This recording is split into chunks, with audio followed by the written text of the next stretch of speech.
Hey there! Welcome to another review, this time of the 1984 cult classic, The Adventures of Buckaroo Banzai Across the Eighth Dimension. Expect the unexpected. He does. Your only hope is Buckaroo Banzai. Now, Buckaroo Banzai, as a shortened version of the title, Buckaroo Banzai Across the Eighth Dimension, or The Adventures of Buckaroo Banzai Across the Eighth Dimension, is a sci-fi, fantasy, action, adventure, amaglam. Has all these different amalgam. It's all these different types of genres are mixed into this one movie. And this, I called it a cult classic because it definitely is a cult film. It came out in 1984 by Fox, of all companies, and it was produced by this company called Sherwood Films and Sherwood Productions actually. And this was their last film. This was like their last, and I think might have been their only film, because then they went under as soon as this came out because it had a budget of 17 million, which you can definitely see on the screen, but only made 6.3 million dollars in the box office. So it was a bomb. It was a flop. But it's not one of those box office bombs that has been forgotten about. In fact, it's gotten a really good pretty large cult following over the years, and it's remembered quite fondly by a lot of people, including myself. I mean, I grew up with this film. The first time I saw this was on VHS. I got the VHS for like 50 cents. It was like one of those like shot, one of the, not really shot in, but one of those that were like recorded in SP mode. So it was kind of a really shitty quality tape. But I was still pretty captivated and curious, and I liked what I saw. And I got the tape at the Boutique, which is a place that I used to volunteer at in Lake Oswego, Oregon, when I was living with my grandmother. And so I have fond memories of the film. I grew up watching the movie. I remember it being one of the first VHS tapes I ever bought for myself. And then I upgraded to a DVD, and I went to Fred Meyer and bought the film on DVD, the special edition, the MGM special edition. And I had that for many years until I sold that and upgraded to this Arrow Video Blu-ray, which looks and sounds phenomenal. It really does. It looks and sounds great. This is the best I've ever seen this film look or sound. It's got some great features on it as well. But yeah, Buckaroo Banzai, it's a weird movie. It's a strange, surreal, weird-ass film. But that adds to the film's charm. There's definitely nothing else like it. I guess you could say it's similar in its tone, kind of to something like Bill and Ted's Excellent Adventure or Bogus Journey, or, but it takes itself a little bit more seriously. It maybe in some aspects Howard the Duck, but it's that same kind of just weird, off-kilter, silly, strange movie that it's very comic book-like in its approach and the way it looks and the characters and everything, but then it also has like this other sort of element to it that makes it not feel just like a comic book movie. There's like teeny tiny bits of satire which are kind of funny, and there's a lot of different things in this movie in terms of all the genres and all these different things. And sometimes it works and sometimes it doesn't at times. I like the film. I can't say after watching it again that I'm like, oh man, this is like the greatest movie ever. It's one of my favorite films. It's definitely one of my favorite Peter Weller movies. And I still think it's definitely worthy of its cult classic status because it's a really good movie. I don't think it's a great film, but I think it's a really good movie for what it is. The film is directed by W.D. Richter. This is the first film that he ever directed. I think he did a pretty good job. I think in the action sequences, though, I think a more established director who knows how to direct action would have added something to this film, because the action sequences in this are a bit tame, a bit just stale and kind of static.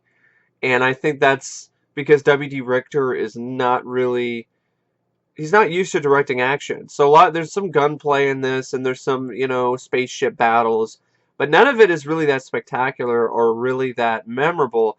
And a big reason why is probably because W.D. Richter just doesn't know how to direct action yet. Or it's just not his specialty. His specialty is kind of just strange, weird visuals and kind of is sort of the humor and the kind of pulp comic aspects of the film. That's where his specialty seems to be, with characters like our lead Buckaroo Banzai and the Hong Kong Cavaliers, and of course the Lectroids. It's written by Earl Macrock, and it stars Peter Weller as Buckaroo Banzai, who is a Renaissance man, a top neurosurgeon, a particle physicist, a race car driver, a rock star, and a comic book hero. So he's all of those things. And why not? I mean, who else? I mean, it's Peter fucking Weller. Of course he's all of those things. I wouldn't be surprised if he was all of those things in real life. John Lithgow plays the villain of the piece, Dr. Emilio Lizardo, Lord John Whorfin. Ellen Barkin, in one of her early roles, plays Penny Pretty, who is a woman that Buckaroo encounters in a bar. Turns out to be the twin sister of his dead wife, Peggy. Ronald Lacey plays President Widmark, and Ronald Lacey is the same actor who played Totes in Raiders of the Lost Ark. And he's completely unrecognizable in this. When I looked it up, I was like, "That's Ronald Lacey." I didn't even recognize him. I was like, I looked it up and I was like, "Really? That's the guy who played Totes, who had his face melted off by the Ark at the end of Raiders?" Wow, I had no idea. He's completely unrecognizable in this. He's got completely different look. He's got a mustache. His voice was also dubbed too, so that might be it as well. His voice was dubbed on purpose to sound more like Orson Welles. And then you have the Hong Kong Cavaliers, who are the main assistants of Buckaroo Banzai. You have Clancy Brown in a role where he's not a villain. He plays Rawhide, and he's actually a really likable character. And to be honest, I really liked him. It was really a lot of fun to see Clancy Brown in this type of role. It shows you that he's actually a pretty multi-talented actor, that he could play a likable good guy, and then he could also play a villain like Kurgan. Pepe Serna plays Reno, Nevada. Lewis Smith plays Perfect Tommy. And Jeff Goldblum plays Dr. Sidney Swibel / New Jersey. Billy Vera plays Pinky Carruthers. And there's a few other minor roles in the film as well. I mean, you have the Lectroids, who are played, Christopher Lloyd plays one of them, John Big Booty, or John Big Booty. Rosalind Cash plays John Emdahl. Carl Lumbly, Mantis himself, plays John Parker, the messenger of the Black Lectroids, and an ally of Buckaroo Banzai. Vincent Schiavelli plays one of the Lectroids, John O'Connor. Dan Hedaya also plays one of them, and John Gomez. You have Robert Ito plays Professor Hikita. Matt Clark plays the Secretary of Defense. You also even have John Ashton from Beverly Hills Cop in a brief role as one of the guards in the film. And you even have a early performance, just a random cameo by Yakov Smirnov as the National Security Advisor, and Jamie Lee Curtis was Buckaroo Banzai's mother in a deleted prologue sequence. So I mean, this cast is loaded. This is a really impressive cast for a weird, strange cult film like this. I mean, Peter Weller, Christopher Lloyd, John Lithgow, Ellen Barkin, Jeff Goldblum, Clancy Brown, Vincent Schiavelli, Dan Hedaya. I mean, it's a really impressive cast for a film like this. And that does add to the film in a lot of ways, because you have a lot of very talented and effective and really, enthusiastic actors in this film who have bought into the craziness and are enjoying it, and you can't help but have some fun with the film as well, because they're enjoying it so much. It also features a score by Michael Boddicker, which is just extremely underrated. This score is very catchy, especially the end credits theme is one of the catchiest themes you will ever hear. It got stuck in my head the moment I first heard it when I was a kid, and it hasn't left since. I mean, do do do do do do do do do do do do do do do. You know, and then of course the whistling. You know, I taught myself how to whistle by trying to whistle this song and other themes like the X-Files theme, because I remember distinctly when I was in acting class, one of my acting classes in high school, and one of my classmates was whistling the Buckaroo Banzai theme, and I was like, she was all going,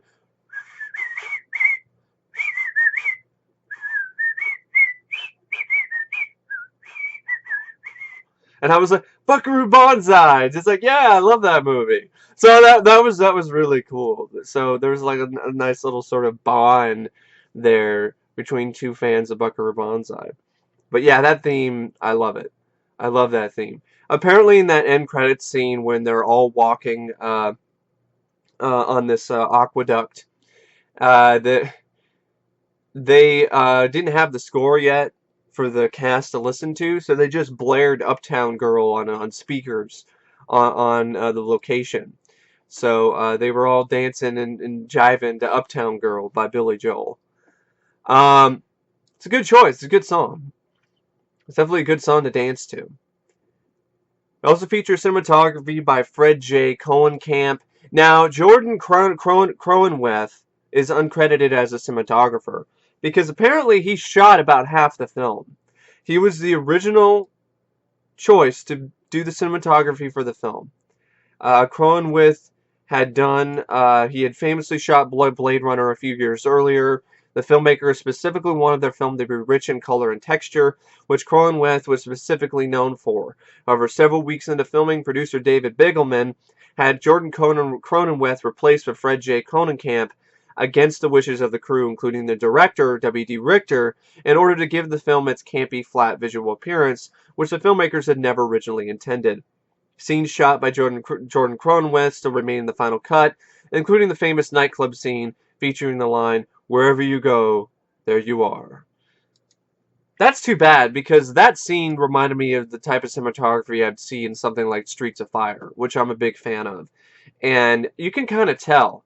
There are certain scenes in this that just look great in terms of cinematography. And then there's other scenes where the quality just drops considerably. And then it leaves me scratching my head like, what happened? Everything looks flat. What happened to all the colors? What happened to all the vibrance? What happened to the cinematography that felt like it was in 3 dimensions? This just looks very flat and uninteresting, and it just makes it look cheap. And now I know the answer, because Jordan Cronenweth he was the original choice. He did have the film, and then somebody else came in and shot other scenes. So that's really too bad. I really think the film could be even better if Jordan Cronenweth was just allowed to finish the film that he was hired to do cinematography for.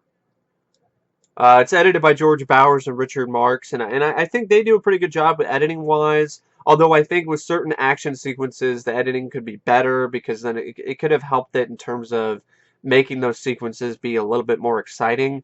And along with, of course, W.D. Richter's direction, which I think I definitely do feel could have been a lot better in that regard. It's about 102 minutes. It goes by fairly quick. I have to be honest, though, like once it gets past the hour mark, and then Buckaroo's not really in it that much, and then we're kind of just focusing on some other things, it gets kind of slow-paced and kind of loses my interest a bit. But then when Buckaroo Banzai comes back into play, then I get more interested in it and I have more fun with it. The film also features some really impressive visual effects. the spaceships and things like that, I think look really great. The shot of Buckaroo behind when he near the end when he gets out, he basically gets out of the spaceship in a parachute and he's doing a salute with the clouds behind him. That was a really great blue screen or green screen effect. And the practical makeup effects by Tom Burman, who did the makeup effects for the Lectroids, is really well done. And also the little sort of uh, little tiny sort of practical effects, the kind of stuff that people kind of ignore, like the eighth dimension. The look of the eighth dimension I thought was really uh, interesting, and always it was a nice light show. It was a good looking effect. So was some of the other hand-drawn sort of electrical sort of effects that they used for the film. And of course the jet car itself, which is absolutely amazing. That design is iconic. And I think it's an underrated movie car. It's right up there with the Ecto-1 for me, the Batmobile, the DeLorean. It's right up there with all of those. And it's an underrated movie car with the likes of the Turbo Interceptor from the Wraith. I think it should be talked about more. It's a really cool car. It was a modified Ford 350 pickup truck, which was powered by a jet engine and capable of exceeding the speed of sound. And that's how your movie opens up, and it's a great opening. I mean, you have this nice bit of music, and then you get Buckaroo Banzai getting ready to, get into this jet car and break the sound barrier and cross into another dimension. And Buckaroo Banzai, of course, is played by Peter Weller. I love how before he even gets in the car, he's doing surgery because he's a famous neurosurgeon, and that was really kind of it's such a contrast. Neurosurgeon, all right, now I'm done with my neurosurgery, and now I'm going to go in and I'm going to dress up like a ninja. I'm going to put a bandana around my head. I'm going to put a helmet on, and I'm going to get into this jet car, and I'm going to break the dimension barrier. So he does that. He uses this secret device called the oscillation overthruster, and he ends up going right through a solid mountain range. Not really a mountain range, but it's just a mountain. It's like a mountain of rock. And he just goes right through it into this other dimension. And he ends up coming back out. He survives. And then he finds out that an alien organism of some kind has attached itself to the bottom of the jet car. Of course, hearing about this success, our villain, physicist Dr. Emilio Lizardo, played by John Lithgow, who is just having a ball with this role. John Lithgow is a great actor, and this could easily be a role that somebody could just who gives a shit, not really give their all. John Lithgow gives everything he has in this, and you could tell that he's just having a blast with this role. It's a fun role. The villain isn't necessarily intimidating, but that's not the point, and it doesn't bother me because it fits within the tone of the film. So, he breaks out of the Trenton home for the criminally insane after being held there for 50 years. There's a flashback that shows Banzai's mentor, Dr. Hikita, played by Robert Ito, was present in 1938 at Lizardo's failed overthruster experiment. And Lizardo actually crashed through half of the wall, and he got briefly trapped into the 8th dimension, and his mind was taken over by this villainous red Lectroid called Lord John Whorfin. Whorfin is the leader of the Red Lectroids, a race of aliens who wage war against Planet 10. They got defeated by the peaceful Black Lectroids, and Whorfin and his group were banished into the 8th dimension. And Lizardo's failed experiment accidentally ended up releasing Whorfin, and he soon brings many of the Red Lectroids to Earth. And a really clever thing that I thought was just brilliant, where the script, Earl Mac Rock comes up with this or Mike Rauch. I don't know how to say his last name. I apologize. But I love this. I love how they explain the infamous Orson Welles War of the Worlds radio play. And in this radio play, of course, we have come to know that, okay, it wasn't. He started out saying we're being invaded by aliens from Mars, and people actually did panic in real life in 1938. But of course, it's not. The aliens weren't really invading Mars. He was just reading War of the Worlds. But in a really clever twist with this script, you find out that, oh, there actually is some truth to it, because the red Lectroids were the ones that ended up showing up on Earth in 1938 and brainwashed Orson Welles to say that it's all just a story. I'm just reading War of the Worlds. So I thought that was pretty cool. And the Lectroids, they pose as employees of the defense contracting company called the Yo-Yo-Dyne Propulsion Systems. They've been working on building a large spacecraft under the guise of a U.S. Air Force program, the Truncheon Bomber. They intend to rescue the remaining 8th Dimension exiles and then take over Planet 10 again. But they're unable to produce a working overthrower like Buckaroo's, so Whorfin plans to steal it. Buckaroo's team, the Hong Kong Cavaliers, they find out about Yo-Yo-Dyne, they hack into their computer, they discover that everyone has a first name John, with various last names that are just really silly and laughable, like Yaya, Small Berries, and Big Booty.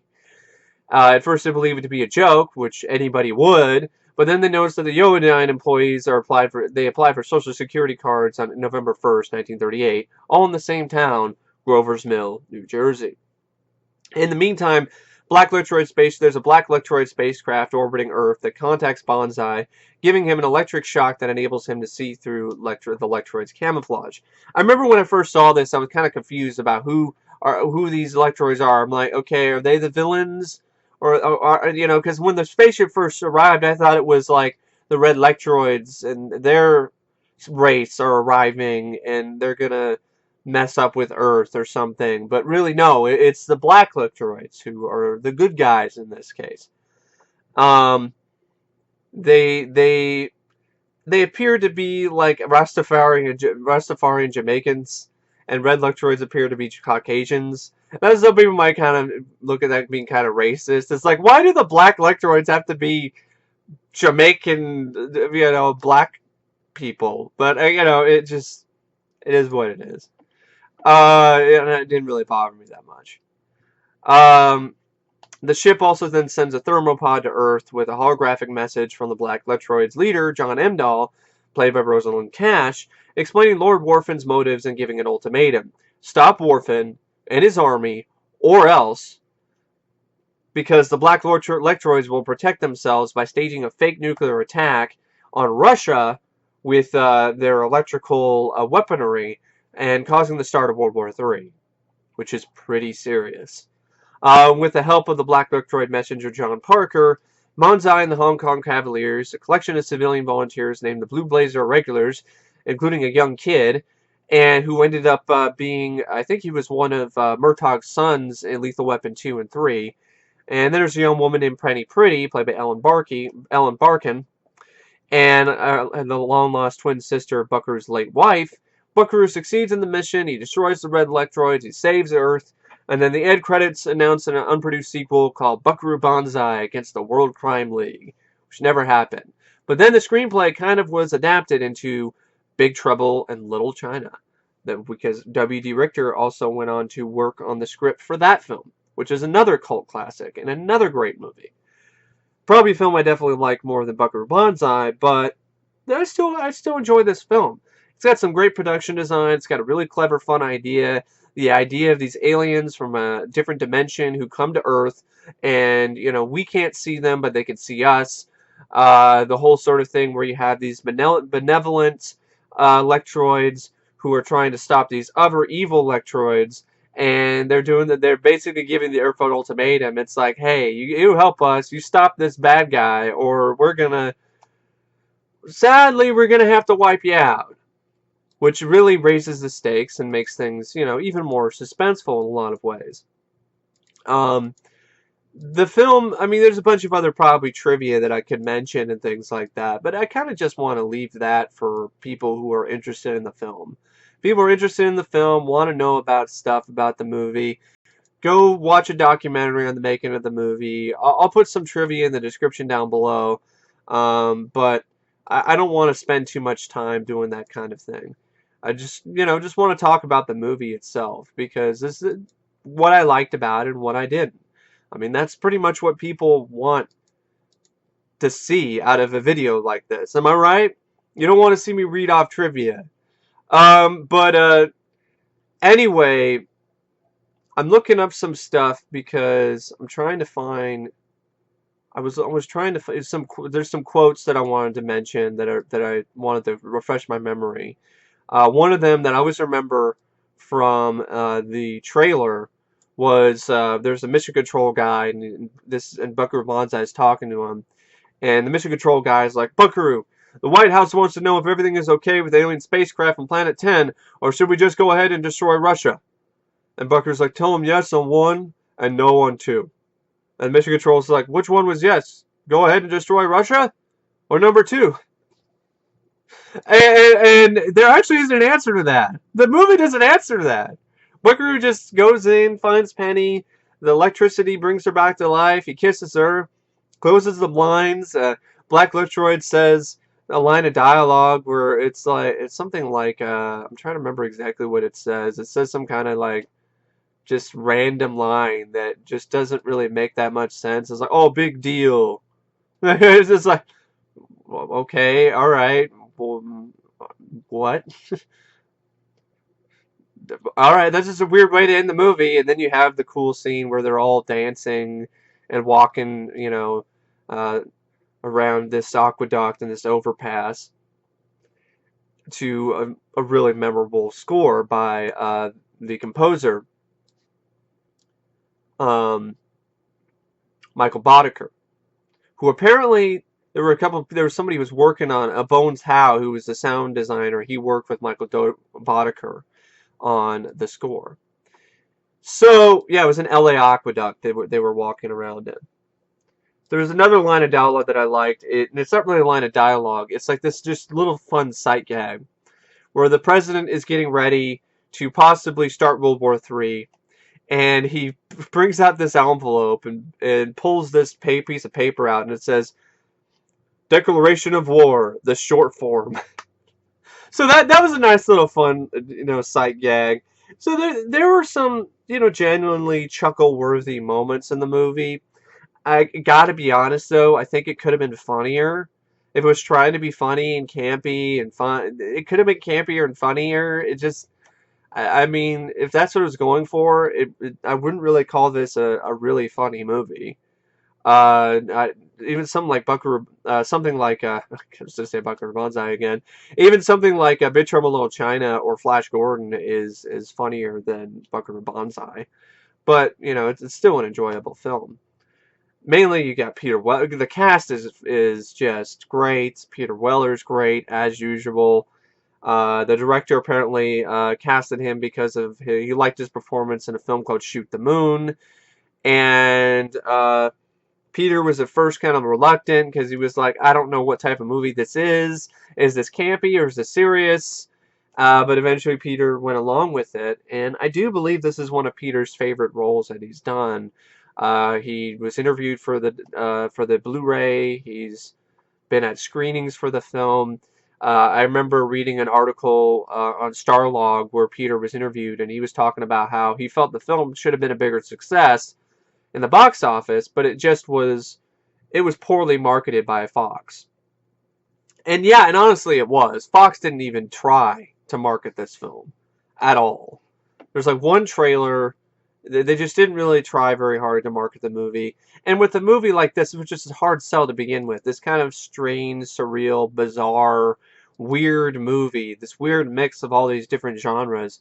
It's a film that would have needed a lot more advertising than it got. I mean, it was originally supposed to release in June of 1984, on June 8th, but it was pushed back to August 15th. And it only opened on 236 screens, and it faced stiff competition with films like Star Trek III, Indiana Jones and the Temple of Doom, and Ghostbusters. So, it had no chance.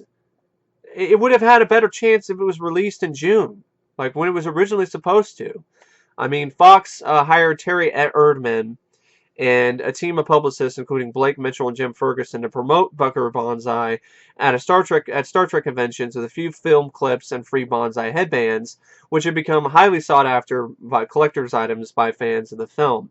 The studio made no attempts to sell the film to a mainstream audience with traditional promotion, although there was some magazine advertising, primarily in Marvel Comics, because Marvel was actually kind of featured in this because there were comic books, Buckaroo Banzai comic books that were shown on the screen that were published by Marvel.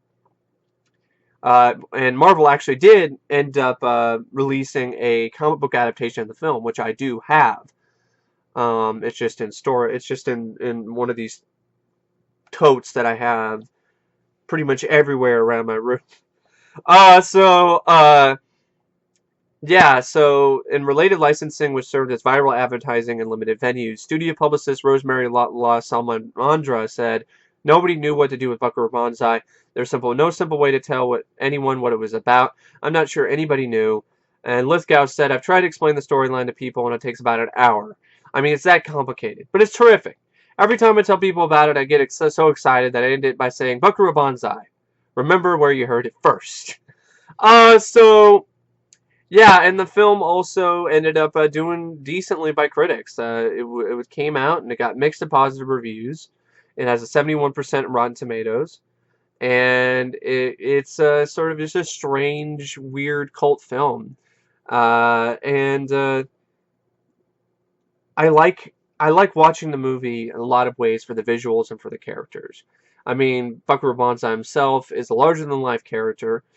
So are his Hong Kong Cavaliers.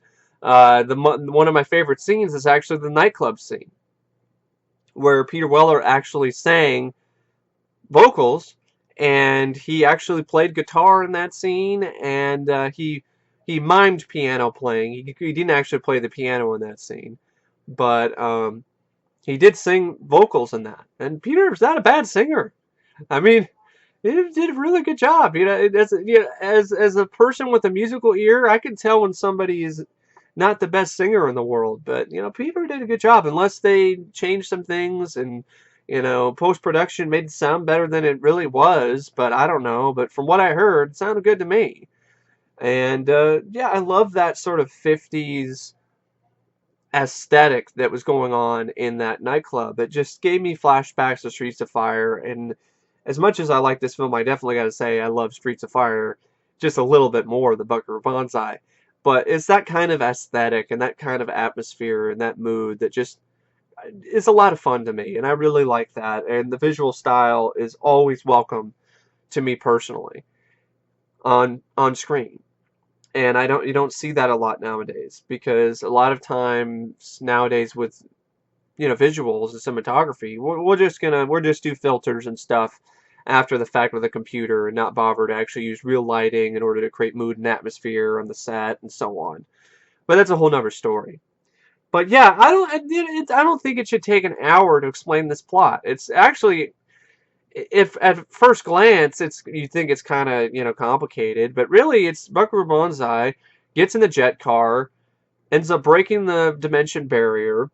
This gets the attention of red Lectroids who are already on Earth, and they want to go back to Planet 10 and rule again. And they also want to go to the 8th dimension and rescue their comrades who were caught in exile.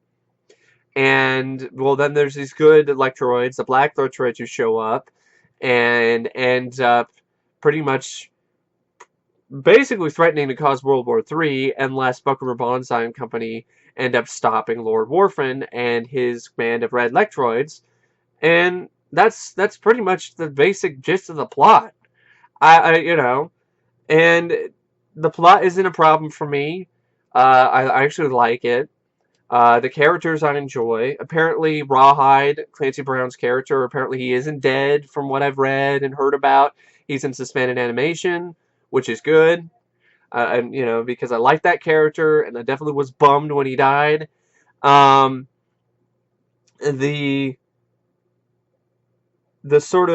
only things that I really had an issue with were the scenes with the president. I think the dubbing was not really that good.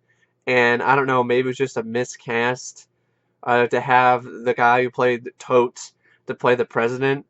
And it's just this sort of, and the stuff of the Secretary of Defense guy, and this type of humor just wasn't blending well with the other type of humor in the film, so it kind of stuck out a little bit too much for me. Also, the action. It just needed better action sequences. There's gunplay. Buckaroo has 2 6 guns, and that should be a lot of fun, and body count, and shooting people with 6 guns, and even when he uses the guns, and even when any of these other characters use guns, it's just not very exciting because they're all shot in wide shots, far away, and yeah, it just shows you that W.D. Richter just and the cinematographer were just not really that talented when it comes to action sequences. And I know I said that already, but I just wanted to. This is a summary. So mainly, yeah, the only problems that I have, action, it needs more action. The pacing could have been tightened up a bit at times, and I think the humor could have been more consistent and funnier. But other than that, I enjoy the film. I think it's a fun movie. And I don't know what else to say about Buckaroo Banzai, except it was a rated out of 5 stars. I give it 4 out of 5. Anyway, I don't know what else to say, except arigato, and I will see you guys later. See ya.